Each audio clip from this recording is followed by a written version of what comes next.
Hi everyone, welcome to Senthil talk. இந்த வீடியோவில் நம்ம பார்க்க போகிறது இப்போது 2026 ரிலீஸ் ஆகிருக்கு the panda plan 2 the magical village அப்படிங்கிற ஒரு சைனீஸ் ஆக்ஷன் காமெடி அட்வென்ச்சர் படத்தை பற்றி தான். இதில் ஜாக்கி வந்து ஹீரோவை பண்ணியிருக்கார். இதனுடைய முதல் பாகம் 2024 த பாண்டா பிளான் வந்திருக்கு. ஆனால் இதை ஒரு இண்டிவிஜுவல் சீக்குவலாக தான் பண்ணியிருக்காங்க. அதனால் நீங்கள் முதல் பாகத்தை பார்த்துருக்கணும் எந்த அவசியம் கிடையாது.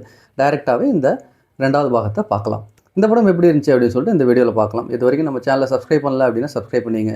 இந்த வீடியோ பிடிச்சிருந்துச்சி அப்படின்னா லைக் பண்ணுங்கள், ஷேர் பண்ணுங்கள், சப்போர்ட் பண்ணுங்கள். இந்த படத்தினுடைய கதை என்ன அப்படின்னு சொல்லிட்டு பார்த்தோம்னா, ஒரு மர்மமான மலை கிராமம். ஆக்சுவலி சேட்டலைட்லேருந்து பார்த்தா அப்படி ஒரு கிராமம் இருக்கிற மாதிரி தெரியுது. ஆனால் அதுக்கு எப்படி போகிறதுன்னு யாருக்குமே வழியெல்லாம் தெரியாது. அந்த கிராமத்தில் பாண்டாவை தான் கடவுளாக கும்பிட்றாங்க. அது மாத்திரம் இல்லை, அவங்களுடைய பழக்கவழக்கம் ரொம்ப வினோதமாக இருக்குது. இது எல்லாமே அவங்களுடைய முன்னோர்கள் வடித்து வச்சுட்டு போன கல்வெட்டுகளை பின்பற்றி தான் எல்லாமே பண்ணிகிட்டு இருக்காங்க. அதில் இருக்கிற கல்வெட்டுகளின்படி இவங்களை நோக்கி ஒரு பெரிய இயற்கை சீற்றம் வந்துட்டுருக்கு. அதனால் இவங்களுக்கு பேரழிவே உருவாகிடும். இதுலேருந்து இவங்களை காப்பாற்றுறதுக்கு இவங்களுடைய கடவுளான அந்த பாண்டா வருவார். அந்த பாண்டாவை ஒரு இரட்சகன் வழியாக அங்கே இருக்கிற ஒரு பெரிய மலை, செங்குத்தான மலை, அப்படியே நேராக இருக்கும். யாராலையும் அதில் ஏற முடியாது. அதனுடைய உச்சிக்கு அந்த பாண்டாவை அழைச்சிட்டு போகணும். அழைச்சிட்டு போயிட்டோம்னா இந்த பேரழிவுலேருந்து இந்த கிராமம் மொத்தமாக தப்பிச்சிடும் அப்படிங்கிறது அவங்களுடைய நம்பிக்கை. இதை கல்வெட்டுகளாகவும் அவங்களோட முன்னோர்கள் பண்ணி வச்சுருக்காங்க. இந்த மாதிரி நேரத்தில் தான் அந்த காட்டுப்பகுதி வழியாக போயிட்டுருக்கிற ஜாக்கியும் ஒரு பாண்டாவுடைய குட்டியும் இந்த கிராமத்துள்ளார மர்மமான முறையில் போய் மாட்டிக்கிறாங்க. முதல்ல இவங்களை பார்க்குறவங்க பயப்படுறாங்க, அப்புறம் கொல்லவும் துணிகிறாங்க. அதுக்கப்புறம் தான் இவங்களோட கடவுள் மாதிரியே அந்த பாண்டா இருக்கிறது தெரிஞ்ச உடனே தங்களை காப்பாற்ற வந்த கடவுள் இது தான் அப்படின்னு சொல்லிட்டு நம்ப ஆரம்பிக்கிறாங்க. அதை அந்த மலை உச்சிக்கு அழைச்சிட்டு போகிற ரச்சகனா ஜாக்கி சானையும் தேர்ந்தெடுக்கிறாங்க. இப்போது அந்த மலை உச்சிக்கு அந்த பாண்டாவையும் அழைச்சிட்டு போக சொல்கிறாங்க. ஆனால் ஜாக்கிக்கு என்னென்னா, அந்த பாண்டாவை அழைச்சிட்டு எப்படியாவது இங்கேருந்து வெளில போயிடணும் அப்படின்னு சொல்லிட்டு அவர் விரும்புகிறார். இதுக்கப்புறம் என்னாச்சு அப்படிங்கிறது அந்த படத்தினுடைய மீதி கதை. இது அவுட் அண்ட் அவுட் ஃபேமிலியோடு உட்காந்து என்ஜாய் பண்ணுற மாதிரி ஒரு ஃபேண்டசி ஆக்ஷன் காமெடி படமாக தான் பண்ணியிருக்காங்க. சொல்லப்போனால் இது குழந்தைகளுக்காக ஸ்பெஷலாக எடுக்கப்பட்ட மாதிரியே இருந்தது. அந்த பாண்டா சிஜியில் பண்ணியிருக்காங்கன்னு நினைக்கிறேன். ரொம்ப அழகாக இருந்தது. அவ்வளோ க்யூட்டாக இருக்குது. அதுக்குள்ளார மேஜிக்கலாக நிறைய விஷயங்கள்லாம் இருக்கும். அந்த கிராமத்தினுடைய தலைவியினால் பறக்க முடியும். அதில் கடோர்கஜன் மாதிரி பயங்கர பலம் வாய்ந்த ஒருத்தன் இருப்பான்.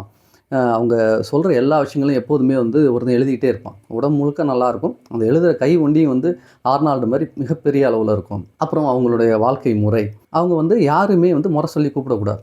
ஈவன் அம்மாவை அம்மானோ அப்பாவை அப்பானோ கூப்பிடக்கூடாது. அப்படி கூப்பிட்டா கடுமையான தண்டைகள் அவங்களுக்கு உண்டு. இதுவும் அவங்களுடைய கல்வெட்டுகள் இருக்குது. அதை அப்படியே பின்பற்றிக்கிட்டே இருக்காங்க. இந்த மாதிரி அந்த வினோதமான சூழலில் இவங்க ரெண்டு பேரும் மாட்டிக்கிட்டதுக்கப்புறம் நடக்கக்கூடிய அந்த சில்லியான காமெடிஸ் தான் இந்த மொத்த படமே. இந்த படத்தில் ஆக்ஷனுக்கோ காமெடிக்கோ சுத்தமாக பஞ்சமே கிடையாது. படம் ஆரம்பத்துலேருந்து இறுதி வரைக்கும் அதை மெயின்டைன் பண்ணியிருக்காங்க. இதில் பிரச்சனை எனக்கு என்ன இருந்தது அப்படின்னா அந்த கிராம மக்கள் இருக்காங்க இல்லையா, இது எப்பவுமே கற்பனையாக ஒரு ஃபேண்டஸியாக தான் பண்ணியிருக்காங்க. அந்த கல்வெட்டுகளை பின்பற்றி தான் எல்லா விஷயங்களும் பண்ணிகிட்ருக்காங்க. இதில் என்ன சொல்கிறாங்க அப்படின்னா, கடைசியாக அதில் ஒரு பாதியை இதெல்லாம் மூட நம்பிக்கை, இதெல்லாம் நீங்கள் பின்பற்ற வேணாம் அப்படின்னு சொல்லிட்டு ஒதுக்குற மாதிரி ஒரு கருத்து சொல்கிறாங்க. இன்னொரு பக்கம் அந்த பாண்டா அழைச்சிட்டு போய் மேலே சேர்த்ததுக்கு அப்புறம் தான் அவங்கள காப்பாற்ற முடியும் அப்படிங்கிறத உண்மை அப்படிங்கிற மாதிரி சொல்கிறாங்க. இதில் ஒரு பாதியை உண்மையாகவும் ஒரு பாதியை பொய்யாகவும் அப்படி சித்தரிச்சிருக்கிறது கொஞ்சம் ஆடாக இருக்குது. இது ஒரு கற்பனையான ஜாலியான கதை தானே. அதுக்குள்ளார கருத்தெல்லாம் சொல்லாமல் ஒரே ஒரு பேட்டர்ன்லேயே போயிருக்கலாம். ஒன்று எல்லாமே மூட நம்பிக்கைன்னு சொல்லியிருந்துருக்கணும். இல்லை இதெல்லாம் அவங்களுடைய பழக்க வழக்கமானாலும் ஒன்றும் பிரச்சனை இல்லைன்னு சொல்லிட்டு அப்படி கடந்து போயிருக்கணும். பாதி உண்மை பாதி பொய் அப்படின்னு சொல்லிட்டு அவங்களோட வசதிக்காக கன்வீனியண்ட்டாக அந்த விஷயத்தை மாற்றிக்கிட்ட மாதிரி இருந்தது. அதை ஒண்டி கொஞ்சம் பார்த்துருக்கலாமோ அப்படின்னு சொல்லிட்டு தோணுச்சு. இந்த படம் ஒரு சூப்பரான என்டர்டெய்னர். அடல்ட்ரி கிடையாது, வயலன்ஸ் கிடையாது, குழந்தையோடு உட்காந்து என்ஜாய் பண்ணக்கூடிய சூப்பரான படம் தான் நான் சொல்லுவேன். இந்த படம் தமிழ்லேயே அவைலபிளாக இருக்குது. தாராளமாக உங்கள் ஃபேமிலியோட வீக்கெண்டில் உட்காந்து என்ஜாய் பண்ணுறதுக்கு அற்புதமான படம். மறுபடியும் இன்னொரு சூப்பரான வீடியோவில் பார்க்கலாம். டில் தென் பாய்.